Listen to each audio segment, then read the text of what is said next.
Hello,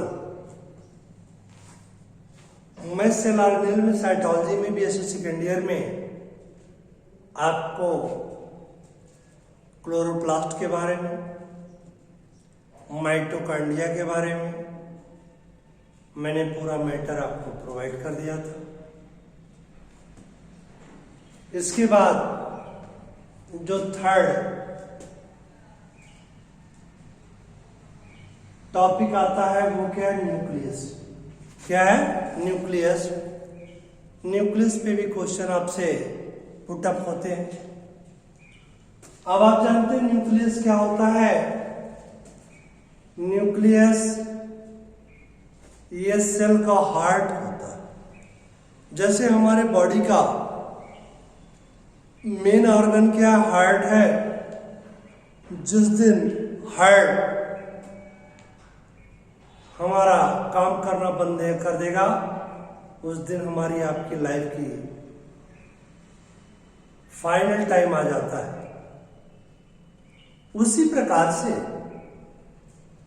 जैसे हमारे body में मेन ऑर्गन हार्ट होता है, इन द सेम वे किसी भी सेल का मेन पार्ट क्या होता है? न्यूक्लियस होता है, जिसको हम क्या बोलते हैं? Heart. It is the controlling centre of the cell. It is controlling centre of the cell. और इसके डिस्कवरर कौन है? रॉबर्ट ब्राउन है। कौन है? रॉबर्ट ब्राउन है। 1831 में डिस्कवर किया। कहां डिस्कवर किया? In the cell of orchid root. In the cell of orchid root. Cell of orchid root. और आपको मालूम है ये हमारे बॉडी में जितनी भी हेरिडिटरी एक्टिविटी होती है उन सबको कंट्रोल करता है, बिकॉज द डीएनए और genes are present inside the nucleus. तो आप लोग हेडिंग में दिए होंगे, please write down. Please write down. Robert Brown. Robert Brown in bracket 1831 bracket close, discovered nucleus in the cell of archid root. In the cell of archid root. Full stop. The nucleus is heart. The nucleus is heart over our brain, over our controlling center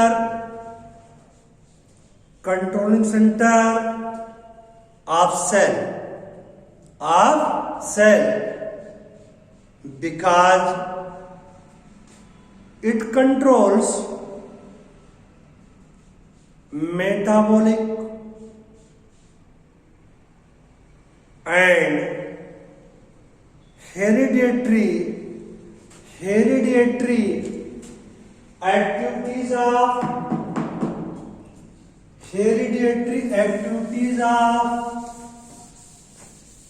cell. Hereditary activities of cell. अब आप heading देंगे occurrence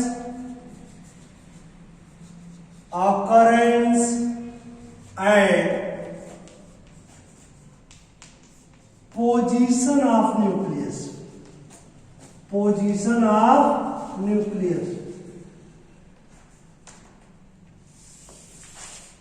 Occurrence and position of nucleus means है ये किस में पाया जाता है? किस किस सेल में? इसकी पोजीशन क्या होती है? देखिए, कोई भी मैटर पढ़िए उसके बारे में डिटेल सॉलिड नॉलेज होना चाहिए।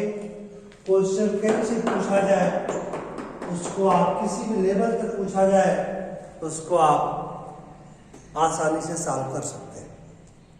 Occurrence and position of nucleus. आप जानते हैं जितने भी यूकैरियोटिक ऑर्गेनिज्म होते हैं सभी में न्यूक्लियस पाया जाता है।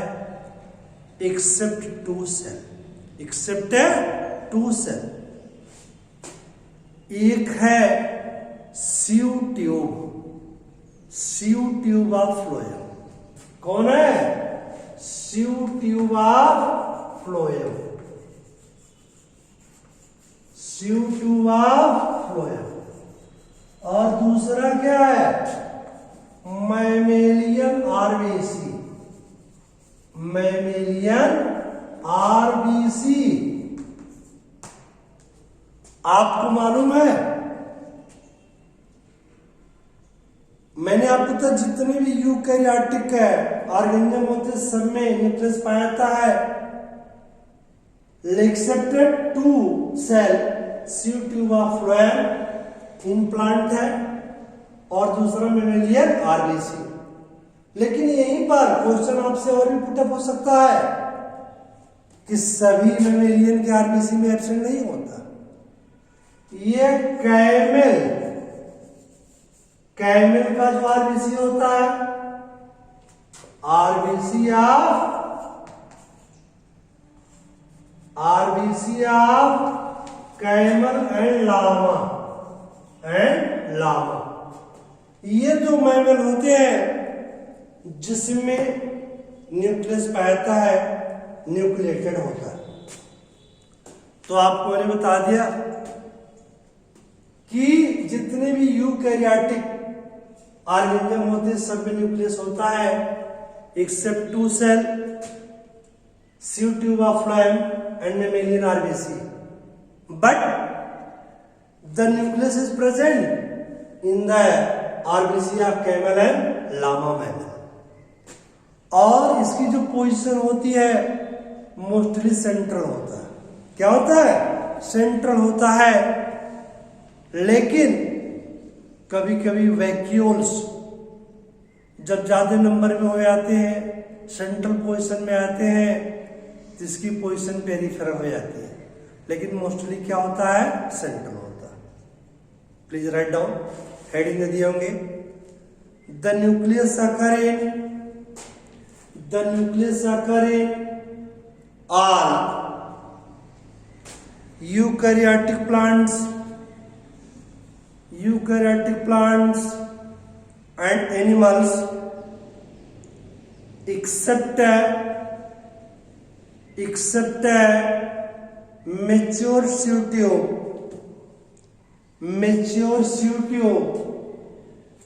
of phloem in plant and mammalian RBC full stop. But nucleus is present in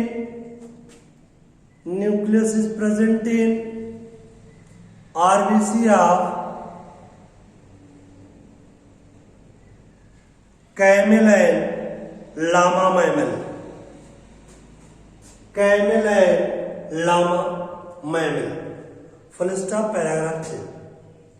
ये हो गया अकरेंस के बारे में. पोजीशन की बात आपको बताते हैं. मोस्टली क्या होता है? Central. But when vacuole is centrally present then the position of nucleus will be peripheral. Please write down, change the paragraph. Mostly the nucleus is present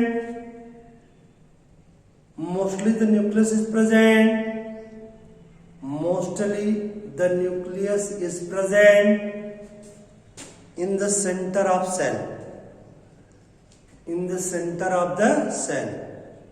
full stop. But position of nucleus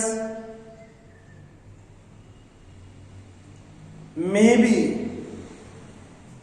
peripheral,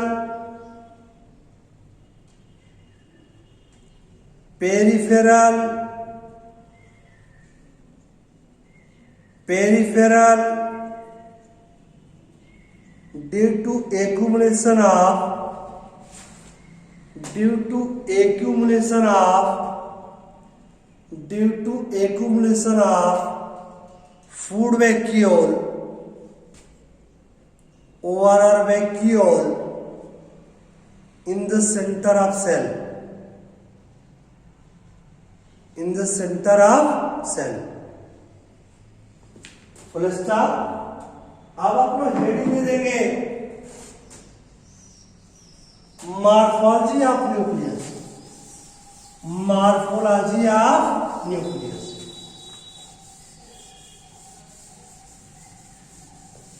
heading में आप लोग morphology of nucleus, morphology of nucleus. Nucleus की क्या morphology? First heading है आप लोग number. क्या heading है? Number.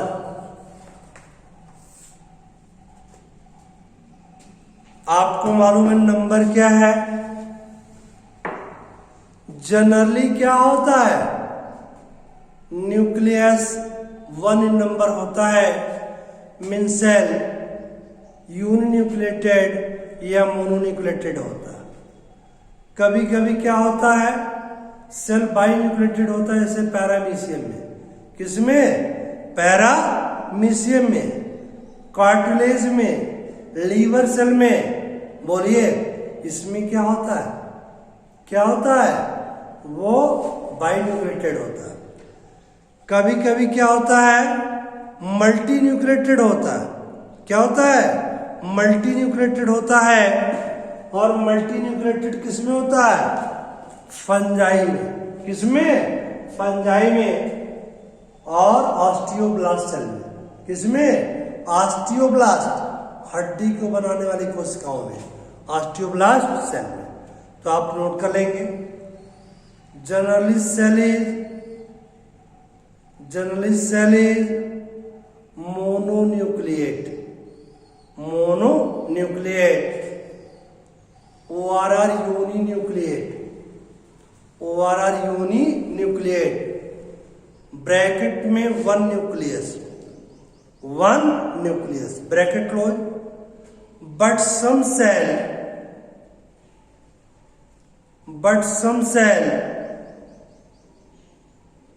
cells are binucleate,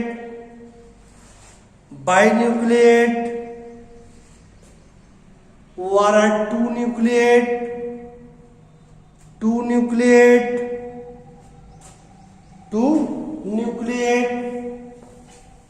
bracket में नोट कर लेंगे किसमें होता है बाइन्यूक्लिएट? Paramecium.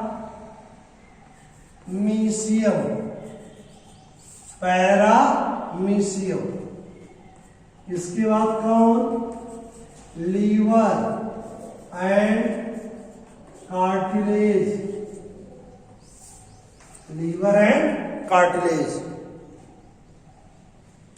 Liver and cartilage cells, bracket low.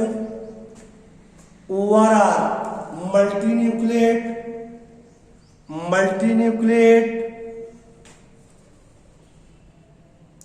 Bracket में क्या नोट करेंगे आप लोग? फंजाई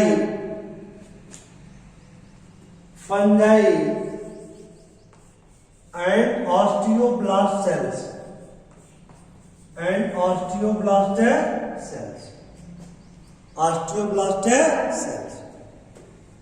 चलिए अब आप लोग हेडिंग दे देंगे क्या?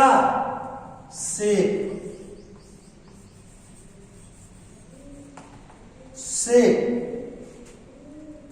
आप जानते हैं शेप जनरली क्या होता है?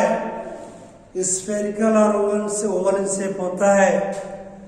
होने के लिए इसका एलिप्सॉइडल भी हो सकता है, डिस्कॉइडल भी हो सकता है, लेकिन मोस्टली स्फेरिकल और ओवल इन शेप होता है। Right down. Generally nucleus is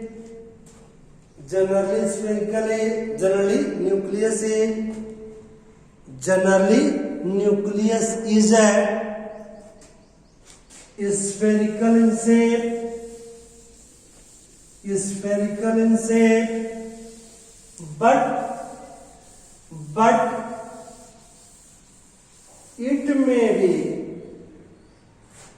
oval, ORR discoidal, DISCOIDL, discoidal. ORR, ellipsoidal, ellipsoidal. In shape, in shape. Third heading दे देंगे आप लोग साइज. क्या हेडिंग दे देंगे? साइज. क्योंकि जो न्यूक्लियस की साइज होती है वो एक्चुअली डिपेंड करता है किसके ऊपर? साइटोप्लाज्म के अमाउंट के ऊपर. किसके ऊपर? साइटोप्लाज्म के अमाउंट के ऊपर डिपेंड करता है. अगर साइटोप्लाज्म का अमाउंट ज्यादा होगा तो समझ रहे हैं न्यूक्लियस भी क्या होगा? वो कंपेरेटिवली बड़ा होगा. नोट कर लेंगे, लिखिए. The size of nucleus, the size of nucleus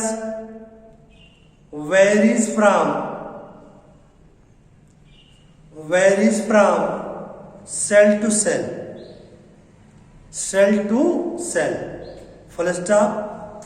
The size of nucleus depends upon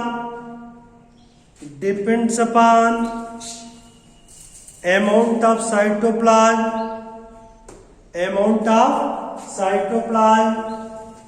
present in cell.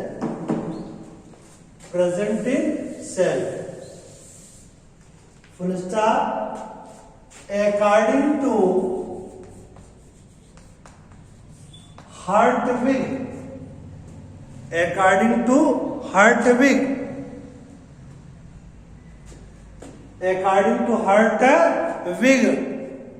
comma, the volume of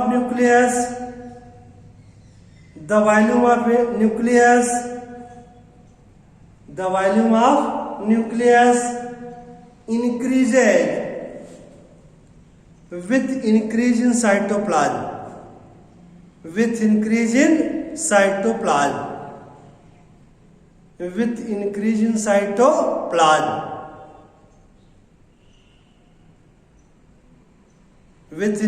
cytoplasm. Full stop. अब आप लोग हेडिंग दे देंगे आप लोग ultra structure of nucleus. Ultra structure of nucleus. Ultra structure of nucleus. Heading दे दिया आप लोगों ने. अब इसका हम फिगर ड्रा करेंगे. हेलो, आपने अब आपको उसके आगे क्या नोट करना है? Ultra structure of nucleus. तो आप लोग न्यूक्लियस का फिगर का स्क्रीनशॉट ले लीजिए. स्क्रीनशॉट ले लिए होंगे वो आप लोग. ध्यान दीजिए. देखिए यहां पर न्यूक्लियस आप लोग देख रहे हैं लगभग क्या स्फेरिकल शेप है. इसमें कुल कितने पार्ट हैं? पहला पार्ट है न्यूक्लियर मेम्ब्रेन. कौन सा है? Nuclear membrane. आप लोग देख रहे हैं nucleus is surrounded bye double membranous structure. Outer nuclear membrane and inner nuclear membrane. Each nuclear membrane is chemically composed of lipoprotein and about 75 angstrom thick. तो मैंने आपको क्या बताया? न्यूक्लियर मेम्ब्रेन के लिए दूसरा वर्ड क्या है? कैरियोथीका. कौन सा वर्ड है? कैरियोथीका. तो मैंने आपको क्या बताया? The nucleus is spherical in shape and surrounded by two membranes, outer nuclear membrane and inner nuclear membrane. Each nuclear membrane is 75 angstrom thick and chemically composed of lipoprotein. It is also known as karyotheca. It is also known as karyotheca. The outer surface of nuclear membrane may be smooth or rough. Smooth or rough. यदि rough होगा तो यहाँ क्या होगा, ribosomes होंगे. क्या होंगे, ribosomes होंगे, जिस कारण इसकी सरफेस क्या हो जाएगी, रफ हो जाएगी. और इसके आउटर सरफेस से एंडोप्लाज्मिक रेटिकुलम भी अटैच हो सकता है. क्या अटैच हो सकता है, एंडोप्लाज्मिक रेटिकुलम. आप लोग देख रहे हैं ये एंडोप्लाज्मिक रेटिकुलम है. और कौन सा एंडोप्लाज्मिक रेटिकुलम है, rough endoplasmic reticulum. Rough endoplasmic reticulum. और एक न्यूक्लियर मेम्ब्रेन, आउटर और इनर न्यूक्लियर मेम्ब्रेन के बीच का जो स्थान है, इसको हम क्या बोलते हैं, पेरीन्यूक्लियर स्पेस. क्या बोलते हैं, पेरीन्यूक्लियर स्पेस. और इसकी डिस्टेंस कितनी होती है, 400 to 700 एंगस्ट्रॉम. कितना, 400 to 700 एंगस्ट्रॉम. तो मैंने आपको क्या बताया कि आउटर और इनर न्यूक्लियर मेम्ब्रेन के बीच की जो डिस्टेंस होती है उसको हम क्या बोलते हैं, पेरीन्यूक्लियर स्पेस. और ये डिस्टेंस क्या होती है, 400 to 700 एंगस्ट्रॉम होता है. बोलिए. और न्यूक्लियर मेम्ब्रेन में स्थान जगह जगह पे क्या होते हैं, न्यूक्लियर पोर होते हैं. क्या होते हैं, nuclear pore. For the exchange of material, for the exchange of material between the nucleoplasm and cytoplasm. Nucleoplasm and cytoplasm. और न्यूक्लियर पोर का जो डायमीटर होता है कितना होता है, 400 एंगस्ट्रॉम. कितना, 400 एंगस्ट्रॉम होता है. तो न्यूक्लियर मेम्ब्रेन आपका क्लियर हो गया. The nucleus is surrounded by two membranous structure, outer membrane and inner nuclear membrane. Each nuclear membrane is about 75 angstrom thick and chemically composed of lipoprotein. The nuclear membrane is perforated by nuclear pores. The diameter of nuclear pore is 400 angstrom. 400 angstrom, and it help in the exchange of material between cytoplasm and nucleoplasm. इसके बाद मैंने आपको बताया the space present between outer and inner nuclear membrane is known as perinuclear space which is 400 to 700 angstrom. Second part क्या है, nucleoplasm. क्या है, nucleoplasm. अब आपको मैंने बताया the jelly like proteinaceous material present inside inner nuclear membrane is known as nucleoplasm or karyoplasm. Or karyoplasm. Or a nuclear shape. Or a nuclear shape. It contain the nucleolus, chromatin, and different enzymes. इसके बाद third part क्या, nucleolus. क्या है, nucleolus. It is non membranous structure. It is non membranous structure and spherical in shape. Spherical in shape. It is generally single in number. It is generally single in number but four in number in onion nucleus. In onion, प्याज के nucleus में. किसमें, प्याज के nucleus में. या oocyte nucleus. हाँ, Xenopus.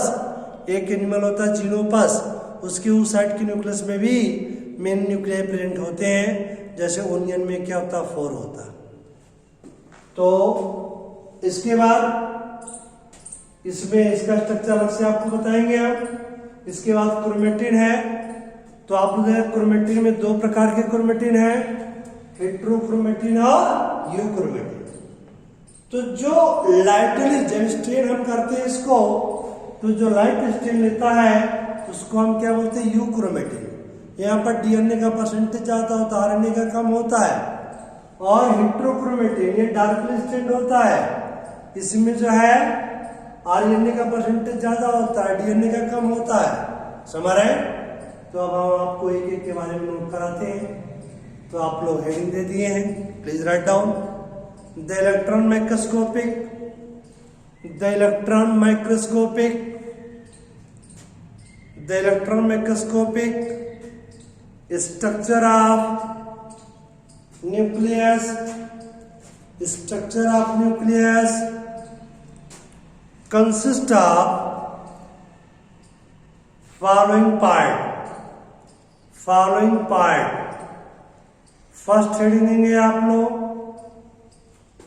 Nuclear membrane or karyotheca, nuclear membrane or karyotheca, KARYOTHECA,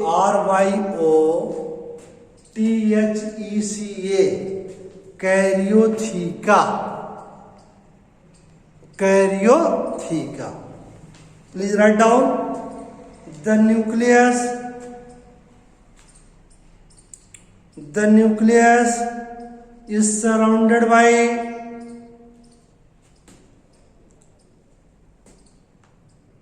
TW2 concentric membrane, common known as nuclear membrane, nuclear membrane, full stop। Each membrane is 75 angstrom thick, is 75 angstrom thick and chemically composed of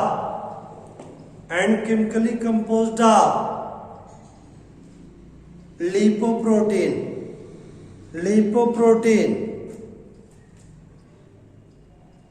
full stop। The space present between outer and inner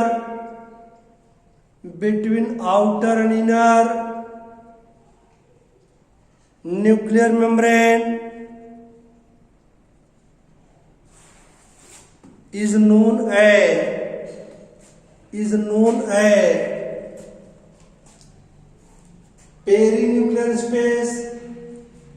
perinuclear space, को underline कर देंगे।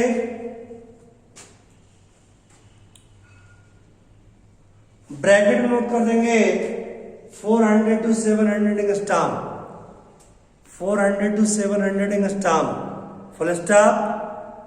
The nuclear membrane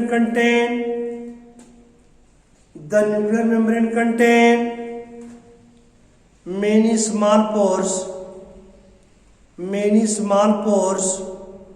comma called nuclear pores।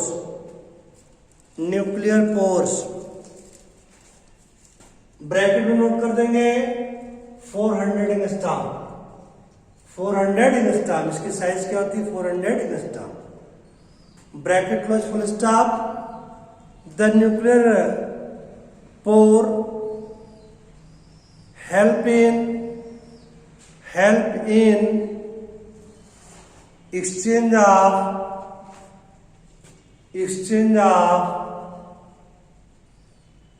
material between cytoplasm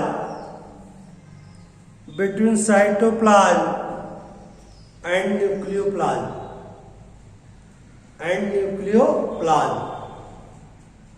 full stop, paragraph change। The 80s ribosomes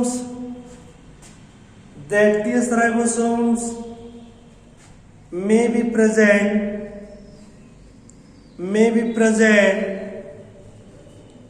on the outer nuclear membrane, outer nuclear membrane, full stop.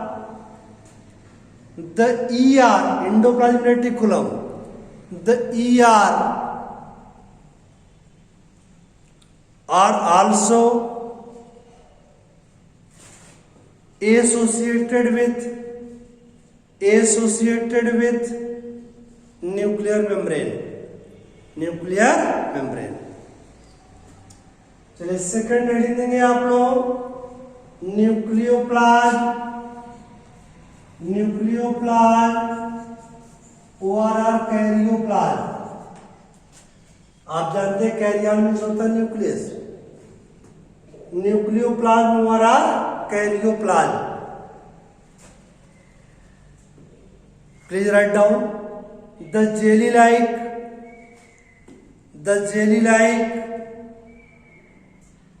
material present inside inner membrane of nucleus, comma, is called nucleoplasm, full stop. The chromatin thread and nucleolus are present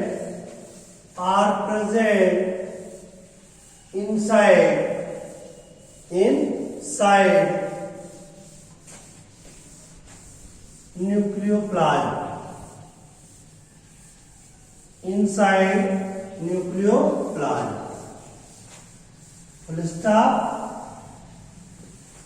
अब आप लोग third heading देंगे, nucleolus. क्या heading देंगे? Nucleolus heading दे दिया आपने।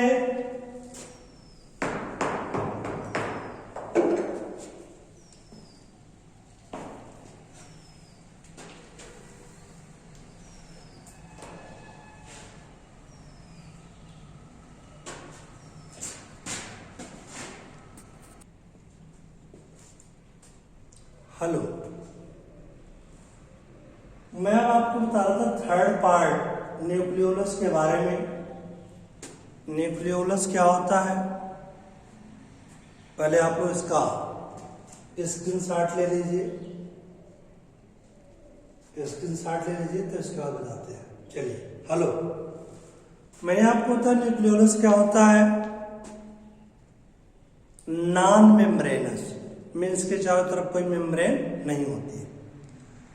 Non membranes, और जानकारी के लिए आपको बता दें, एक तो राइबोसोम होता है, दूसरा न्यूक्लियोलस, जिसके चारों तरफ कोई मेम्ब्रेन नहीं होती है। ये नॉन मेम्ब्रेनस है, स्फेरिकल स्ट्रक्चर है and present inside nucleoplasm of the nucleus. इसके डिस्कवर कौन है? फांटाना। कौन है? फांटाना। जनरली क्या होता है, single nucleus is present in each single nucleolus is present in each nucleus, but in onion nucleus the 4 nucleolus is present. और एक एनिमल होता है जीनोपस। कौन है? जीनोपस, जिसके साइड, किसके? साइड के न्यूक्लियस में 1600, कितना? 1600 न्यूक्लियोलाई होते हैं। तो देखो बेटा, मेरा जो मैटर होता है थोड़ा डीप होता है, जिससे आप फर्दर कोई भी एग्जाम हो उसको आप क्रैक कर सकते हैं, क्योंकि एक्सेप्शनल चीजें उसमें ज्यादा पूछी जाती है। तो मैंने आपको बताया जनरली क्या होता है, nucleolus spherical in structure, non membranes and present inside nucleoplasm of nucleus. Generally it is single in number, but in onion nucleus it is 4 in number. In oocyte nucleus of Xenopus animal is 1600. इसके बाद आपको बता ये जो nucleolus होता है इसकी origin कहां से होती है? इसकी ओरिजिन क्रोमोसोम से होती है। किससे होती है? क्रोमोसोम से होती है। आपको आगे हम बताएंगे जब क्रोमोसोम का स्ट्रक्चर बताएंगे कि क्रोमोसोम में एक स्पेशल स्ट्रक्चर होता है, वो होता है सेकेंडरी कंस्ट्रक्शन। क्या होता है? Secondary constriction. और इस पोर्शन पर टर्मिनल एंड पर सैटेलाइट बॉडी जुड़ा होता है और इसके ठीक नीचे जो है ये क्या होता है? Secondary constriction. ये इसको हम न्यूक्लियोलर ऑर्गेनाइजर रीजन बोलते हैं।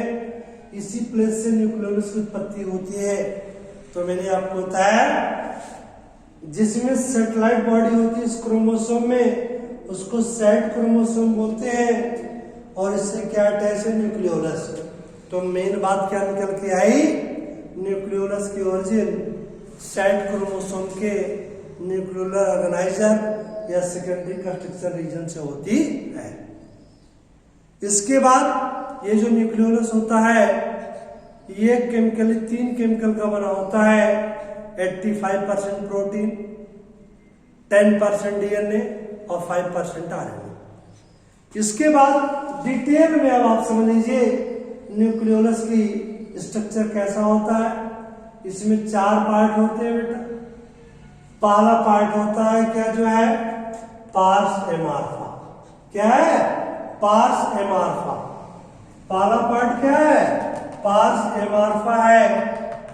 पहला पार्ट कौन सा है? पार्स एमार्फा है। पार्स एमार्फा ये मैट्रिक्स आपको नहीं बताया। It is jelly like material. It is jelly like material of the nucleolus in which the granular portion and fibrillary portion are present. दूसरा पार्ट क्या है बेटा? दूसरा पार्ट ये है ग्रेनुलर पोर्शन। आप लोग देख रहे हैं ये राइबोसोमल प्रीकर्सर होता है अर्थात राइबोसोम की उत्पत्ति करता है और ग्रेनुलर स्ट्रक्चर होता है राइबोसोम की ओरिजिन या उत्पत्ति इसके न्यूक्लियोलस के ग्रेनुलर पोर्शन से होती है और ये ग्रेनुल लाइक स्ट्रक्चर होते हैं। तीसरा स्ट्रक्चर है फाइब्रिलर पोर्शन। कौन सा? Fibrillar portion. ये आरएनए फाइब्रिल के बने होते हैं और इसी पार्स एमार्फा में प्रेजेंट होते हैं।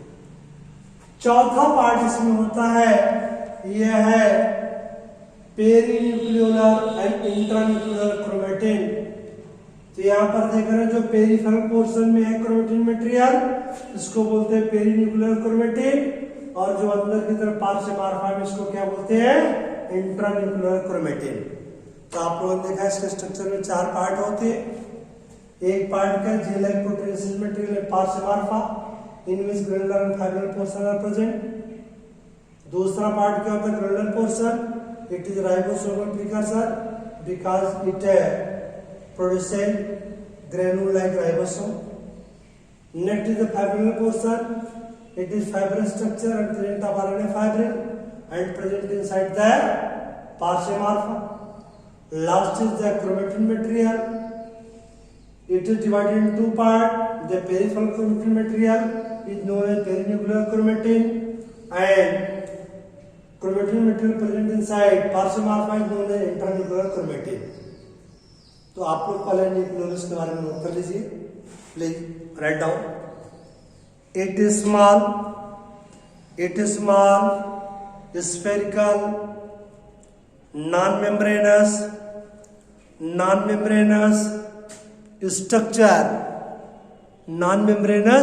structure and found inside nucleoplasm. Full stop. It is discovered by It is discovered by Fontana. It is discovered by Fontana. Full stop. Generally single nucleolus. Generally single nucleolus is present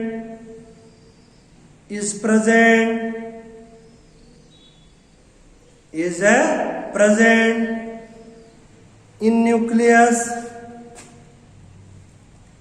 but some nucleus contain many nucleolus. For example,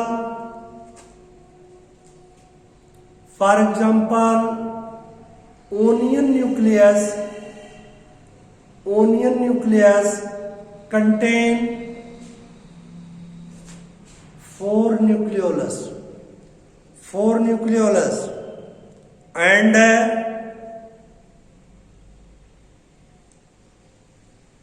oocyte nucleus of Xenopus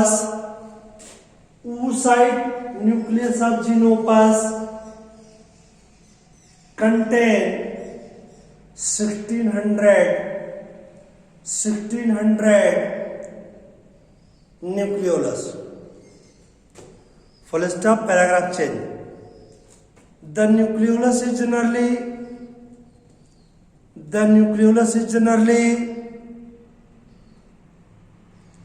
associated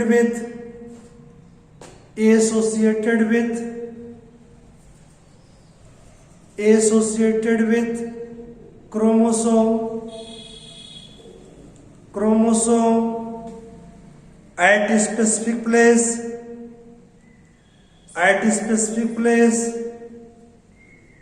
called nucleolar organizer region. Nucleolar organizer region bracket में NOR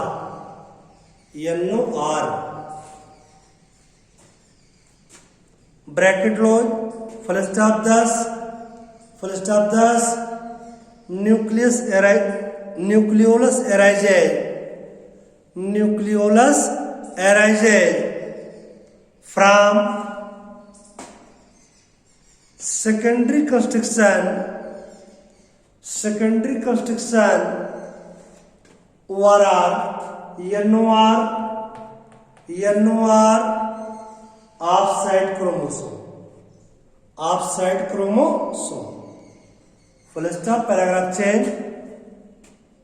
The nucleolus is chemically composed of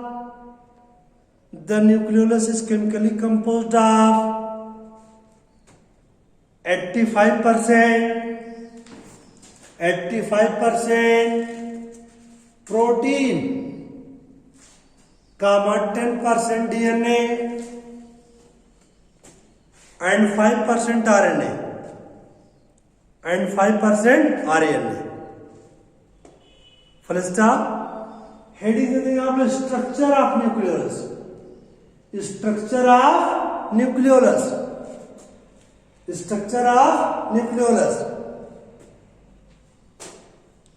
Please write down. The nucleolus consists of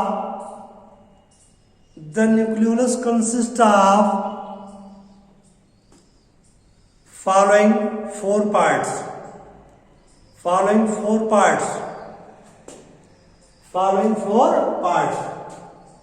First heading है pars amorpha. Overall matrix.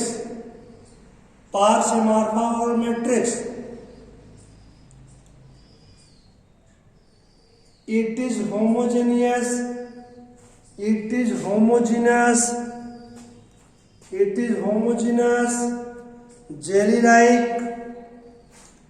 Jelly-like material in which granular and fibrillar portions fibrillar portions are present. Second heading देंगे आप लोग granular portion. Second heading granular portion. Please write down. It is also called a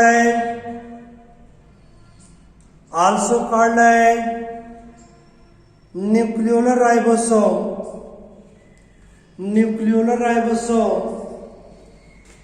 What are a ribosomal precursor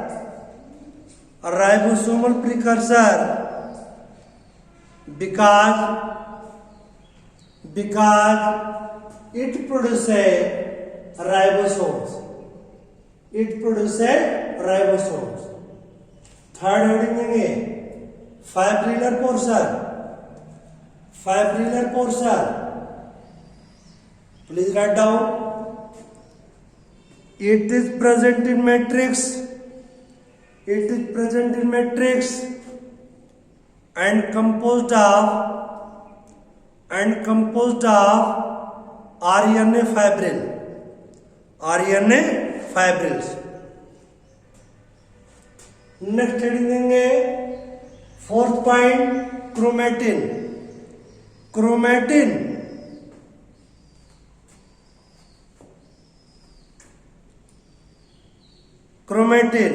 Please write down. The peripheral chromatin is known as perinuclear chromatin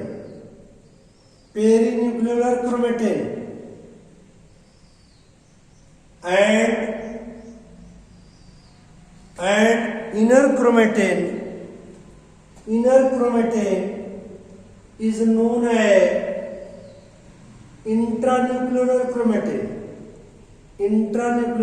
chromatin. Full stop. अब आप लोग last heading देंगे chromatin thread. Fourth point देंगे.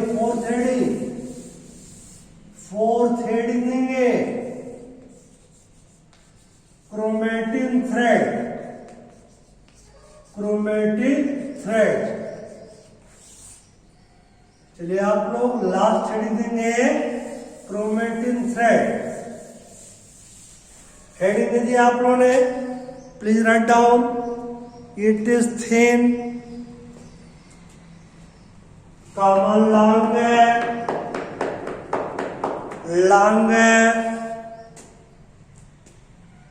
Thread like coiled structure COILED कुंडली. coiled structure and present inside nucleoplasm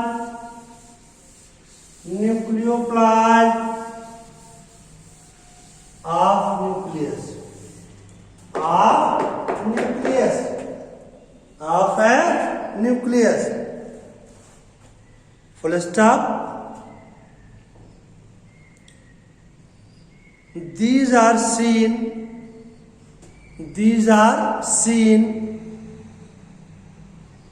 only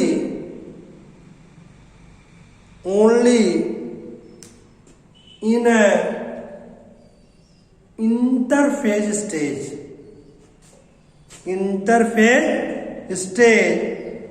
of the nucleus.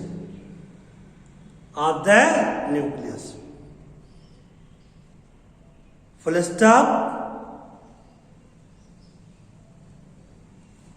अब आपको थोड़ा सा इसके बारे में बता दें क्रोमेटिन और क्रोमोसोम में क्या अंतर होता है. आप लोग लोअर क्लास में पढ़े होंगे. When the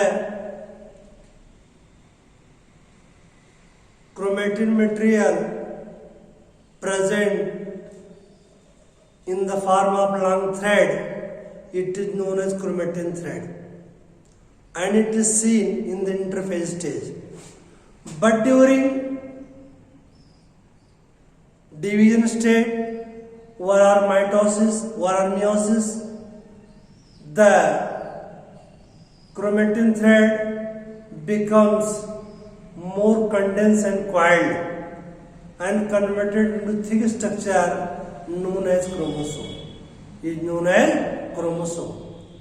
Means chromosomes are seen in the division phase or mitotic phase, whereas chromatin is seen in the interphase stage. When chromatin thread is stained with acetocarbene, what are fusion reagent,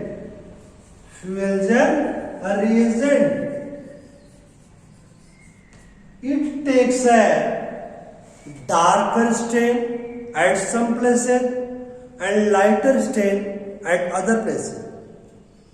The lighter stained portion of chromatin thread is known as euchromatin, and darker stained portion of the chromatin thread is known as heterochromatin. The heterochromatin contain more amount of RNA and very less amount of DNA, while euchromatin contain more amount of DNA and less amount of RNA. Therefore, euchromatin are genetically active and heterochromatin are genetically inactive. Please write down.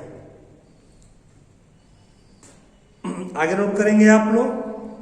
During cell division,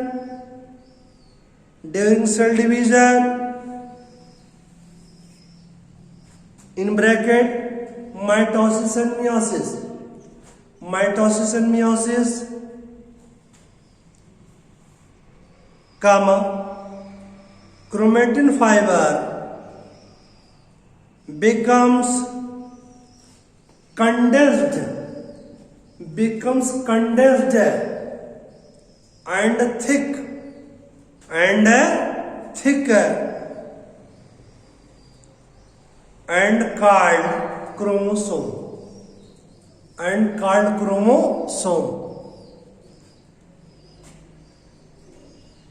Full stop. The chromatin fibers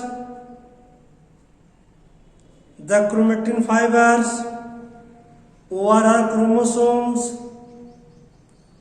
are chromosomes are chemically composed of nucleoprotein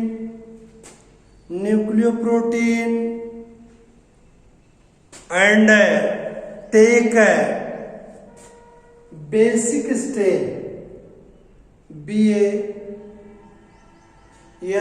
basic stain. Full stop. Paragraph change. The chromatin consists of DNA, RNA, histone and non-histone proteins. Full stop. When the chromatin thread is stained with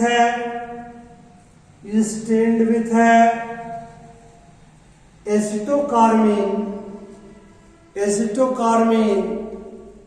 what are fusion reagent,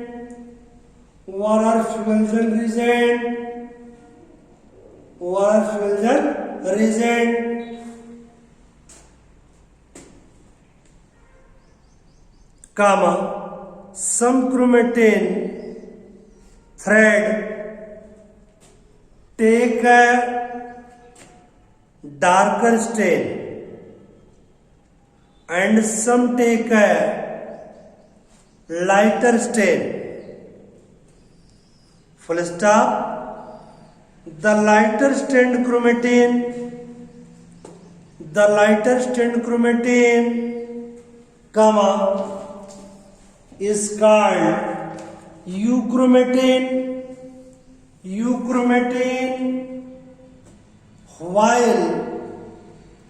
while darker strand है chromatin is called heterochromatin. Euchromatin और heterochromatin को underline कर देंगे, full stop. The heterochromatin is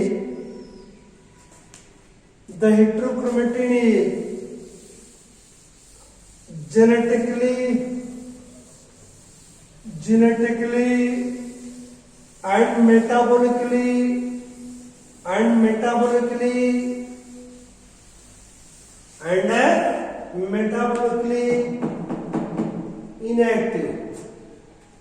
inactive because it contains a small amount of DNA and large amount of RNA. Full stop. But euchromatin is genetically active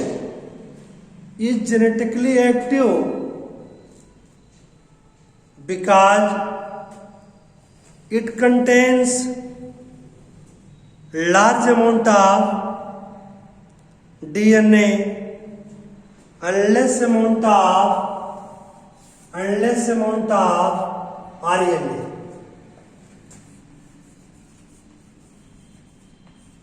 अब आप लोग एक column बना लेंगे, लेफ्ट साइड में हेट्रोक्रोमेटिन और राइट साइड में euchromatin. ये आपसे 1 मार्क में डिफरेंस पूछा जाता है।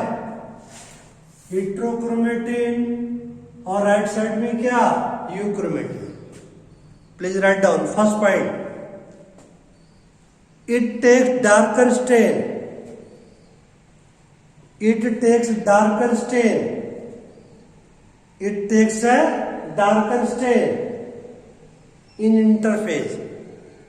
इन interface.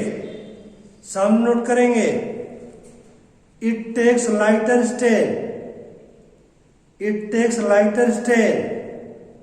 In interphase. Second point, the chromosomes are more coiled.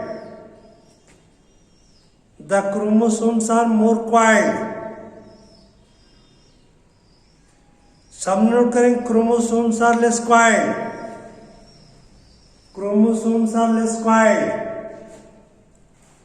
Next, amount of DNA is less and RNA is more सब नोट करेंगे। amount of RNA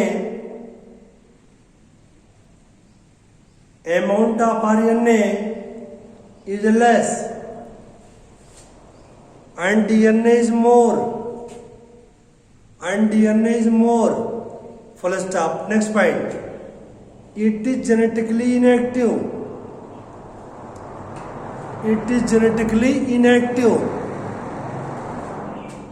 सब नोट करेंगे। it is genetically active full stop. Last point, it is made up of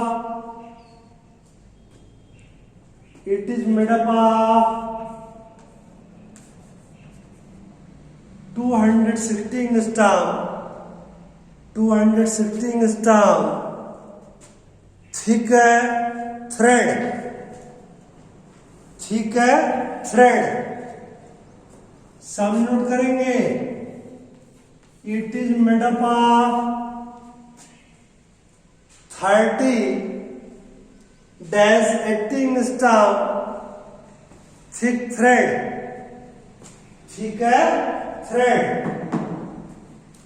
अब आप लोग last heading में देंगे function of nucleus. Function of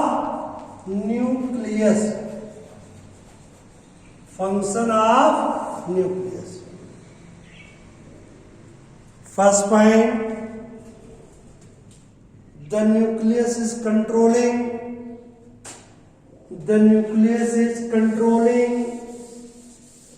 center of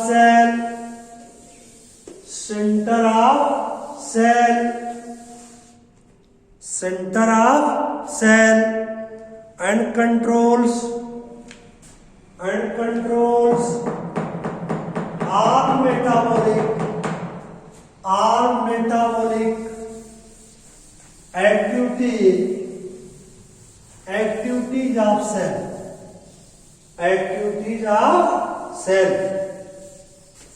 Full stop. Second point, the chromosome of nucleus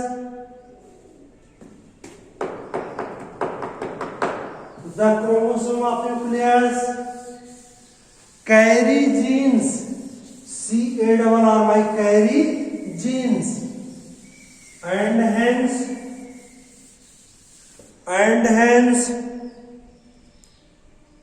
controls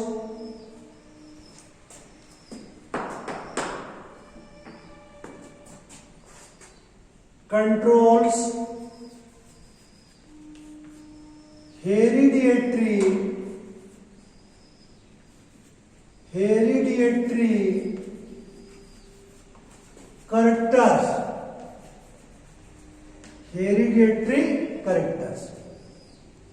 Full stop. Last point, the nucleus of nucleus